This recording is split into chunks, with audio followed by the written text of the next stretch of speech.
Hi guys, Paul here from PABrewNews. Got a beer here from the Feuillien family brewing. This is the, I'm not even going to pretend I can pronounce this, Saint Feuillien Triple, coming in at 8.5 alcohol by volume. A Triple Abbey Ale. Picked this up yesterday. I never had this one before. I picked up 2 bottles, wanted to keep just in case I like it, and wanted to give as a present if I'm not really into it. So this is from 2017. We'll see if it explodes on all over myself. Well, I don't think so, but you never know. Pop, big puff, nice big puff into the old label out, folks. Look at that. Well, that looks gorgeous. Look at that. Saint Feuillien. There we go. Look at that. That just a tornado, cascading tornado of carbonation at there. Soft little bit of a haze, but very, very soft. Straw honey color. What does it say? No, now I found out you do this. Good morning, Adam. How are you doing, good sir? Have you had this beer before? And it is a product of Belgium. I didn't say that yet. So that it is. And then it says, uh, I think it's pronounced Feuillien. Feuillien. Feuillien?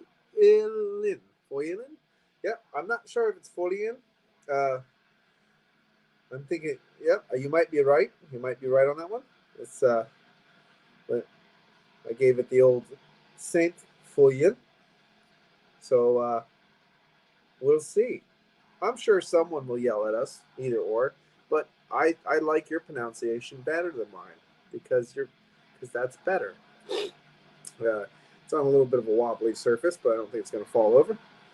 And here it is. So 8.5 again. Let's get it in Roma and check it out. Cheers.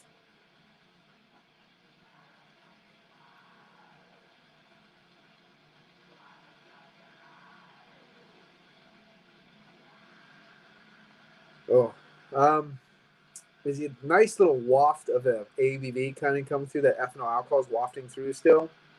It hints of something that reminds me almost of a rye bread or pumpernickel kind of bread. A little grassy hay straw, a little bit of a black peppery kind of tonality. Something even almost corianderish, even though that's more typical of a Weizen.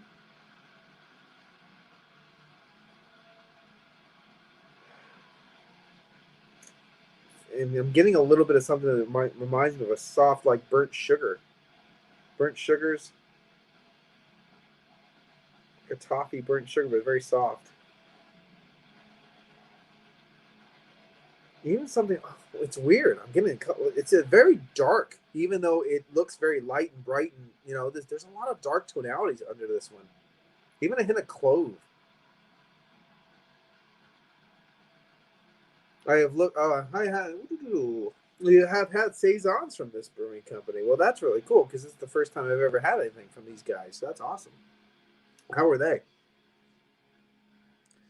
This has a very dark tonality to it too. It's got a little bit of some very soft like black currant kind of very soft fruit, very dark fruit underneath everything. It has almost a clovey kind of tonality under there as well. Little toffee, like a burnt sugar kind of character underneath everything. But then you have that nice little hay straw, a little coriander, that kind of peppery tone, like crushed pepper. Even a little bit of a cookie kind of biscuit cookie kind of almost like fresh baked, like straight from the oven sugar cookie as they're just coming out of the oven, kind of a waft, a little hint of that as well, mixing it with that kind of bready tone. It smells amazing. It smells really, really good. It smells really, really fantastic. So let's get into it. Cheers.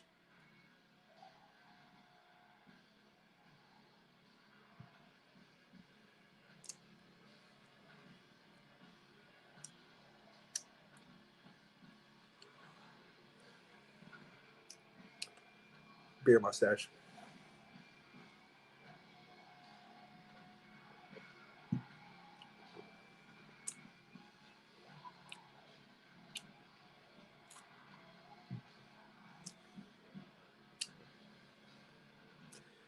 It's really nice. It's really nice. It's not overly bombastic, but in the back of the recesses of your palate and your breathing as it comes, you're getting all those tonalities that was in the nose, but you're it's soft and subtle, and they're coming and they're going. It's all in there.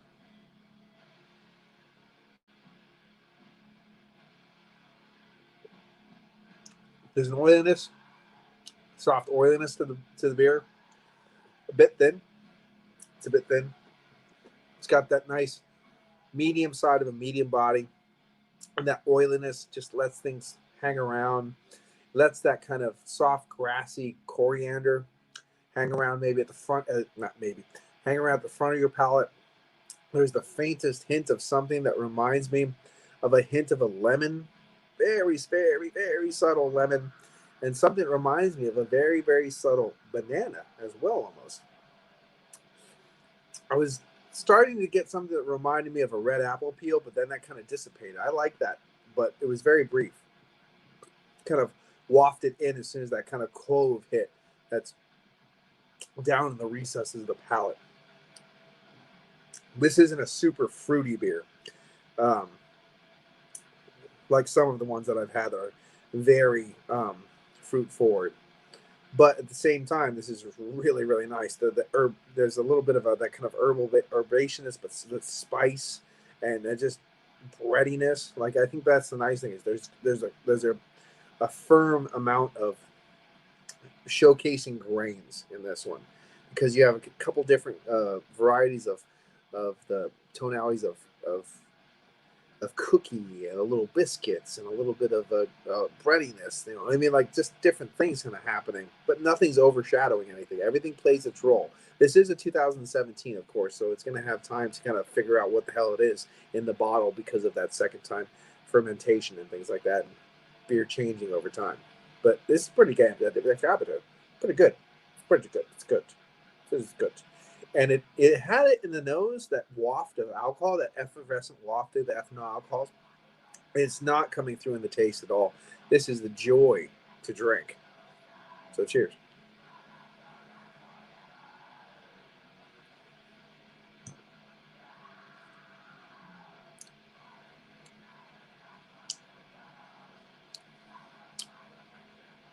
And it's not overly drying.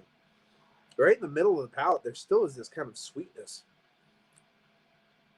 It's sweetness that's coming in almost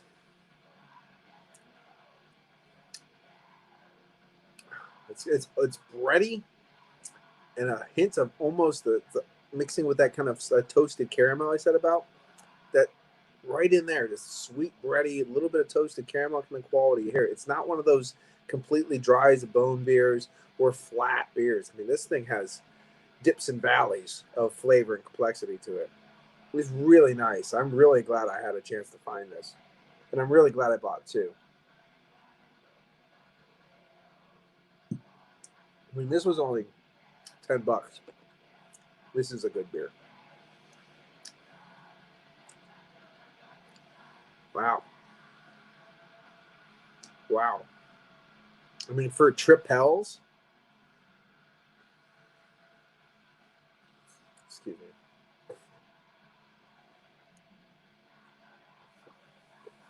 This is this is this is beating up Naretsu pretty hard, and I really really like that one aged.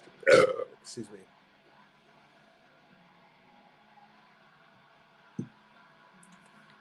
Yeah, the I really liked Naretsu's and Death Mall. Really like those a lot, and this one is beating them up pretty good. I mean, this is a hell of a beer. This is a hell of a beer.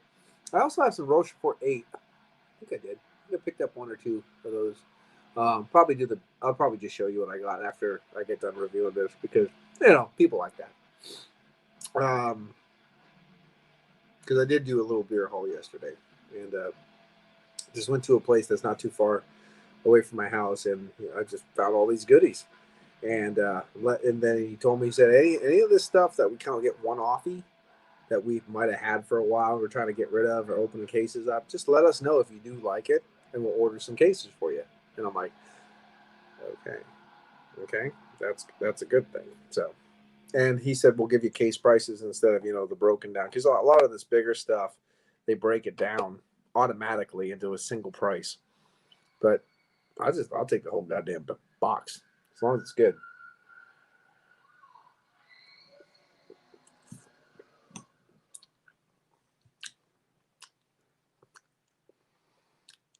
I love how dark this beer is. There's a dark underbelly to this beer that just is so soothing and so savory. I've had a lot of tripels that are like kind of rapier-like. They kind of zing across your palate. The effervescence and that sharpness, that little straw hay kind of quality, and that kind of lemongrass, coriander, and then they just breathe through your palate. This one is sitting down in there, kind of nestling itself in with those cloves, those kind of burnt toffee caramel, that kind of little bit of that singed end of a cookie out of the oven kind of qualities. There's nuances of that. Not extreme, but nuances of that. Even that kind of like slight rye pumpernickel kind of quality wafting through your palate, mixing with those beautiful other high sharp notes. But it's got this calming approach. And hello, good Sir Thomas from Windows Beer with Thomas. Windows Beer Review. So how are you doing, good sir? And of course, Adam says hello to the Thomas, and hello to the Adam and the Thomas. See, look at me putting comments up. I know what I'm doing. I'm not a fool. I know exactly what I'm doing. Oh, and Thomas, I really liked your homebrew video you were doing. So let me know. I didn't hear about how that brew turned out. So let me know how your brew turned out when you're doing your homebrew video up on Instagram. So looking forward to hearing about that. I don't want to sound like an asshole, but I always sound like an asshole. But there's a slight hint of something.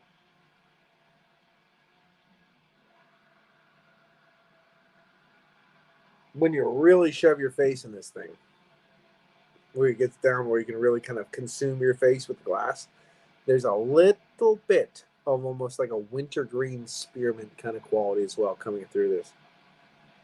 Mixing it with everything else. And you gotta kind of have to pull for it in your brain, but I'm getting it. I really like this beer.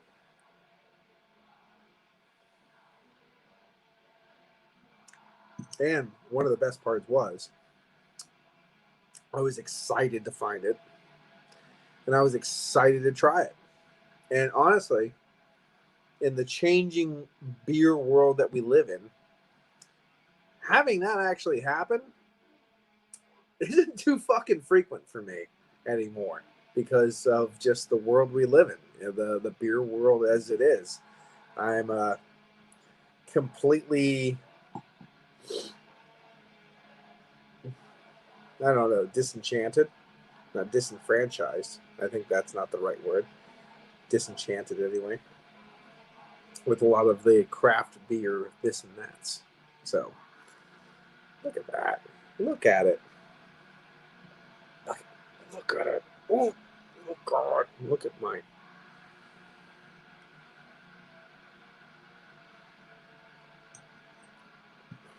Man, this. I love the different tonalities. Again, they're crazy tonalities. I get it.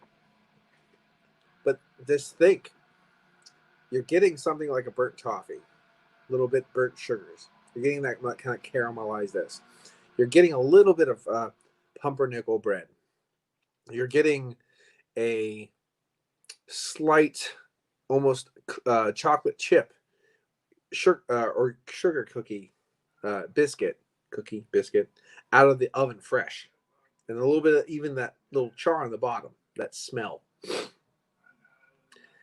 And when you put your schnuffer right in that beer, you're almost getting the tonalities of something like a spearmint, wintergreen mint. I mean, you put that all together in your head. I'm thinking like Girl Scout Thin Mint cookie, you know what I mean? Like, but it's in a Tripel, and I'm not trying to dumb down the Tripel by comparing it to one of those kind of things or anything like that. But there's a shit ton of things happening in this beer. But just trying to give you the idea and the overall tonalities and kind of complex, maybe untypical sometimes tonalities of what this beer actually has. It's pretty crazy. I love the cloviness. There's clove in the bottom of this beer. There's cracked pepper on the top, very vibrant.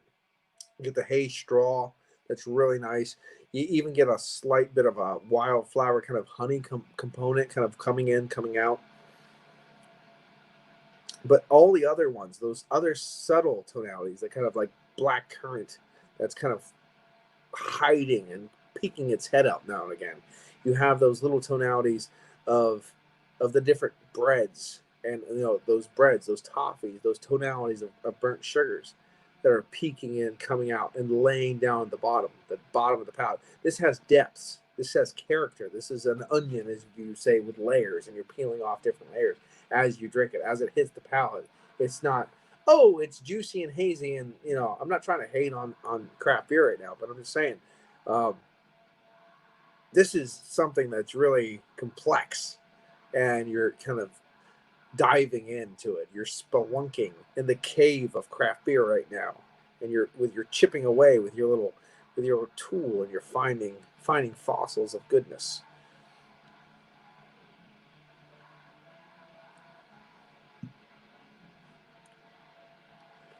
Now, again, this is a 2017. I've never had this beer. I've never had this beer fresh. I have no idea. Sorry, wrong side. I have no idea. I don't know why I keep playing with my beard, because I'm a douchebag. But I have no idea what the 2020, if they even still make this, but I'm sure they do, what a fresh beer would taste like. So, I mean, this is conjecture. You know what I mean? This is just my opinion of this beer at this time, at this day. So, and beer changes, because good beer changes, because they're not chemical induced bullshit. It's all about terroir. It's about the taste of the time, the place, the season. Everything changes. Everything about the beer, to the microscopic detail, will affect the overall outcome of that beer, year to year, batch to batch, etc., etc. So, I mean, this one is top notch. if I had to say something, and that comes in with, let me read this little doody do for you.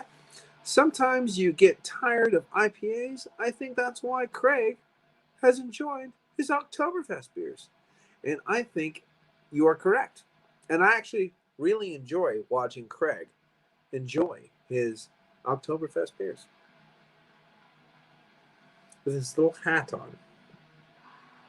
This little kind of floppy, half-crushed German hat, trying to get his fro into his hat. It's very enjoyable. I like it. I've watched all of them, and I have had I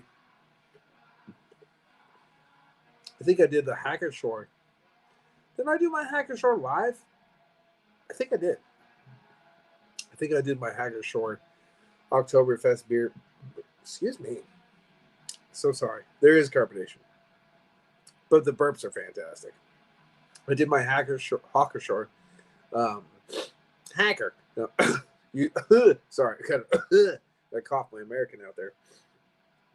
Hawker Shore Oktoberfest. I think I did that one live a week ago, 2 weeks ago, something like that. I have no concept of time, because of Craig enjoying his Märzens and all the fest beers and stuff like that.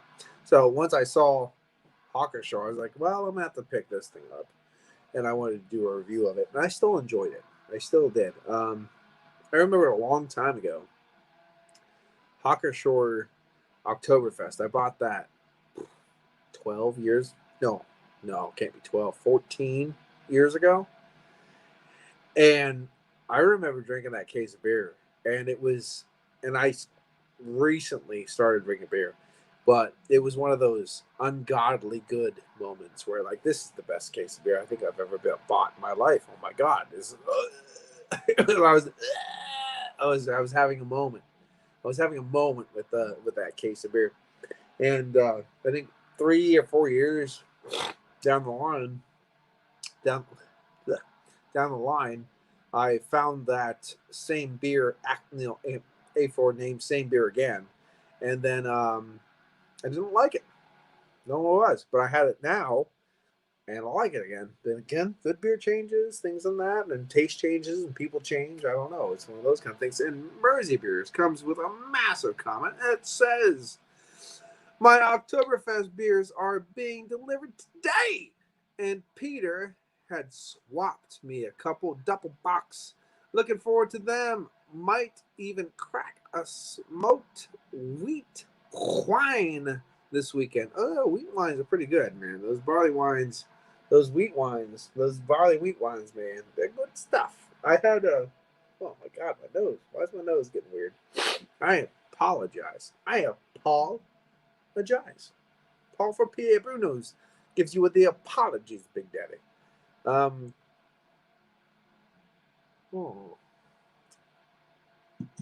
had a wheat wine a little bit last year.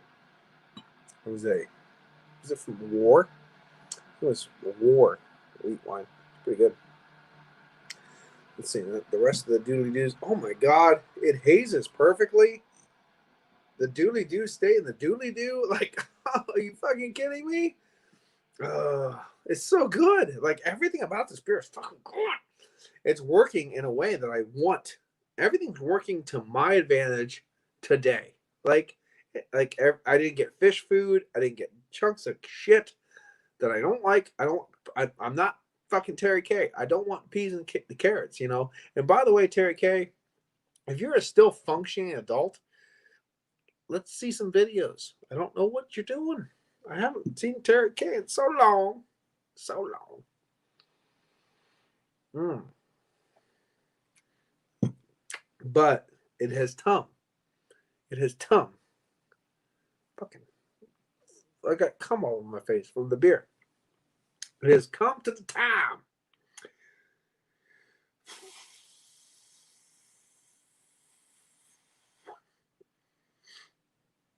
Holy shit. If this is correct, just want to say this right now. Look at that. Anno 1125. 1125. It says. If that's correct. Would be a pretty goddamn old brewing company. It says something here, but the script is too small for me to decipher right now, where I would do that for you. But I understand the date, and the date is 4/5/2017. And anyway, this is at least a 9.5. At least a 9.5. Okay. Let's see. Ooh, he comes up with a big comment. Bam!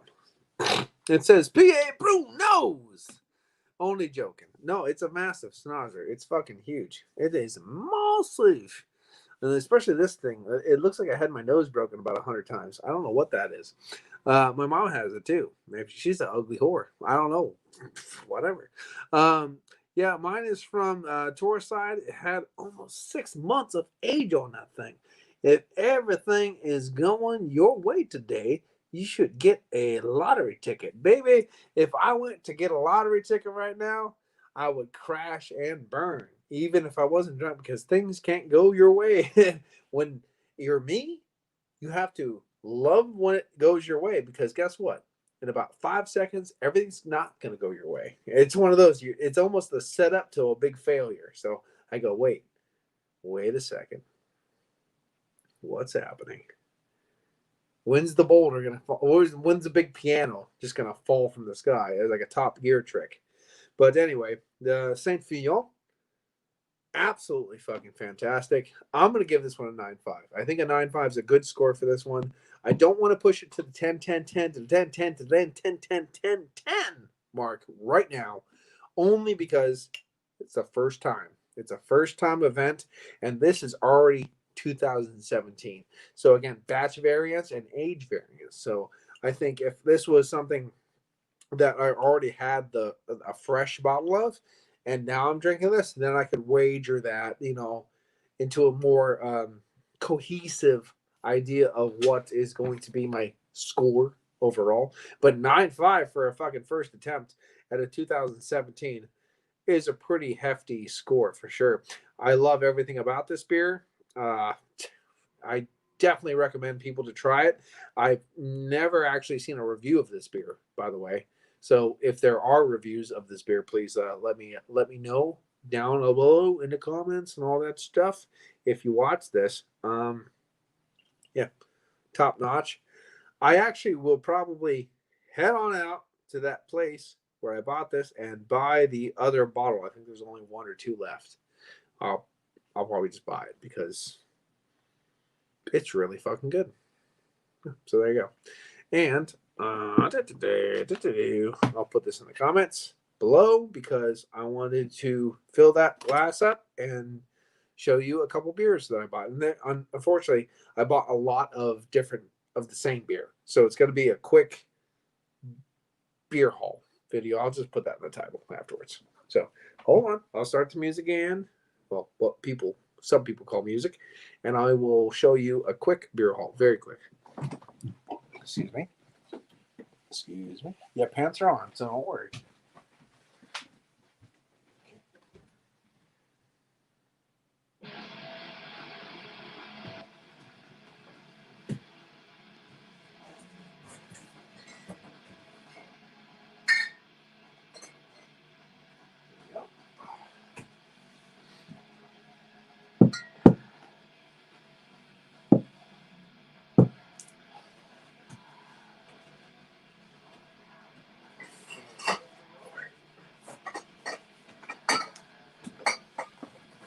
Okay. Ooh, there we go. Now there's going to be some, like I said, I have a case of beer over there that are pretty much repeats. But I will give you a little bit of a rundown. I'll get this off the screen. Oh, wait. Peter. Oh, Master of Hoppets reviewed it 6 years ago. Yeah, I didn't watch that one. Because I try not to watch reviews of beers I haven't had unless it's more recent, because I kind of watch almost every review from a lot of people. So back then, I really didn't watch any reviews. So that's why that did its thing. Some of these beers I am not super excited about, but some beers I'm very, very excited about. So that just, take that as it goes. So I think that's it. Okay. So I have I have another full bottle of the Saint Feuillien right here. I just picked up a little 4-pack of the old Rasputin. I wanted to go and kind of go a little bit old school with everything. There is a quad and a Grand Cru version as well. Well, I like the sound of that. And they were talking about, Craig was talking about the Valentine Stefanas, the Vitus. So I found the Vitus. I went to go get all the old Corbinian. This is the place that I used to go to find all the old bottles, like the 2008s and stuff, old stuff that was just sitting on the shelf back in the corner getting dusty, of the Corbinian and the Meretsu's Tripels, the Best Ball Tripels, and all the stuff that was like ages old. all good things must come to an end, and basically I bought all of it. So there wasn't any more when I got back there. I just, was, think it was an ever-flowing stream, and guess what? The stream fucking dried up. But when I got back, I found all this other stuff to replace it. So I'm super happy about that. This one, I don't know if it's going to be good, but I've always wanted to try it. The McEwen's Scotch Ale. It's probably going to be shit, but you know what? Fuck it. And I think it's like 8% alcohol by volume, too. So I'm totally into that. We'll give that a go. And by the way, if this, I actually like that, there's a whole case there that no one's ever bought, ever. And I'm just going to go load up on it. I don't give a fuck. So, and I got 2 bottles of the Trappist Rochefort 8. So that'll be fun. And some, gotta pull up some Eyinger Celebrator. So I pulled a little Celebrator action going on. This was a new one for me. The Cuvée des Jacobins. Well, I can't show you. It's a glare. There you go. It's a sour. Not into sours, but I wanted to get it. And of course, this is another one. Get the sticker off there. No big deal. I don't give a shit what it costs anyway. I'll buy it whenever I see it. This is the Triquire from Scotland. This is their Jacobite Ale. Now, there is a place I know in northern PA that I've been to. They have a case of house ale from Triquire that is old. So I'm going to go up there, and it's going to be there still because it's just going to be there still. And I'm going to pick that up too because Triquire makes really good stuff, and I like both of these beers. So to see one that's super old would be really cool. And he's coming in with the good old McEwen's only the shilling ones are any good, in my opinion. Sorry. Well, it is what it is. I'll drink it. Let's just say that. And he comes with another one. The Eyinger Celebrator was one of the bottles Peter gave me. Well, maybe we should do a duo review. Just let me know. We'll do a duo live stream. Fuck yeah. And last but not least, I want to go over the Excellent Keller. Yes. Excellent Keller. We got the Weizen. Oh, no, this is the Helleslager. Something like that. This is the first one I've ever had from this company way back when. I bought a case of this. Finally got it again. This is a nice, beautiful session Helles. So I bought that. The green one, if it's all green, was it green? I think it's green. It's the Weizen, and then it's not green. It's like this kind of same kind of with a light green. That's the Weizen. Weizen's very nice too. Then step up after the Märzens to the Urbach. The Urbach is my absolute favorite. And I actually bought a half case of that. So that's sitting over there. And last but not least is the Oak Smoked Double Bock. Oh, no, the Weizen. I knew I bought the Weizen. There's the Weizen. So I bought the Weizen. So I bought 4 of the Helles. I knew I bought the Weizen. I thought I was stupid for a second. I was green. Yeah, the green. See the green? So I bought 4 of the Weizen, 4 of the Helles. I thought I was stupid yesterday, but I'm not. And I bought a bunch of my favorite, which is the Urbach. And the other one that I didn't get a chance to buy that's locally available in the States is the Oak Smoked Double Bock. And that's a really good beer too. You have to be ready for that nice, huge, smoky flavor from the oak, though. But I'm a big fan of that. So, and Craig from Kent Beer Reviews just recently did that on his channel too. So definitely check that out. It's a beautiful, huge, disgusting beer, and I've had it a few times and I really like it. So I was gonna say, I'm pretty sure I bought the Weizen in the thing, but I did. Here's the Weizen. Here's this. Here's that. I bought one of the double box, but I drank it because I needed it as soon as I got home. That's where it is. It's upstairs. And that's it. So, yeah, it's a beer review and a beer haul.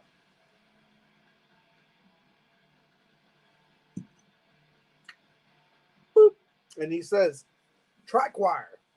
I never see. Very rare. Beautiful stuff. Sorry. more beer mustache. My mustache hair is super long right now. So yeah, the Triquire stuff. Really, really big fan of Triquire. Absolutely crazy fermented. Now it's ale fermented with coriander and fermented in oak barrels. So it's got that oak kind of quality to it. I can't remember which I liked more, the house ale or the Jacobite ale. I'm pretty sure I like the Jacobite ale more, but I know they have a case of aged house ale, which I'm really, really looking forward to grabbing. So, and I know Harry has had some stuff from them when he was up in Scotland that he really cared about too. But I'd love to do a live duo review if we could make times work. We could always make time work because I'm good like that. Uh, if we're only doing one beer, anytime, uh, basically, ooh, yeah, 9 p.m. your time would be fine. Yeah, because obviously I gotta go with your schedule because of the differences. But yeah, 9 p.m. your time would be okay to do a live review. I wouldn't have any problem with that. Plus, we're just doing the hangout, one beer, that kind of thing. Anything about 9 10 p.m. would be all right. Actually, 9 would be better. Would be better too because we're 6 hours difference. So we could do a live review, and we could do reviews at any time on like a Monday or Tuesday. So that would be fine. We could work that out. I have it right here. I'll put it right there. Stay. No, it's okay. Stay. Okay. Okay. But anyway, this has been Paul for PABrewNews, and this is the review for the Saint Feuillien. Beautiful, absolutely gorgeous Tripel from 2017, 9.5. Wow. And a little beer haul. And I haven't done a beer haul video in quite some time. So anyway, enjoy. Thanks, Adam, for all the comments. And thank you to Thomas for chipping in for a little bit. He went out really fast. I was wondering what was going on because I wanted to ask him about his homebrew. But anyway, this has been Paul for PABrewNews. Cheers.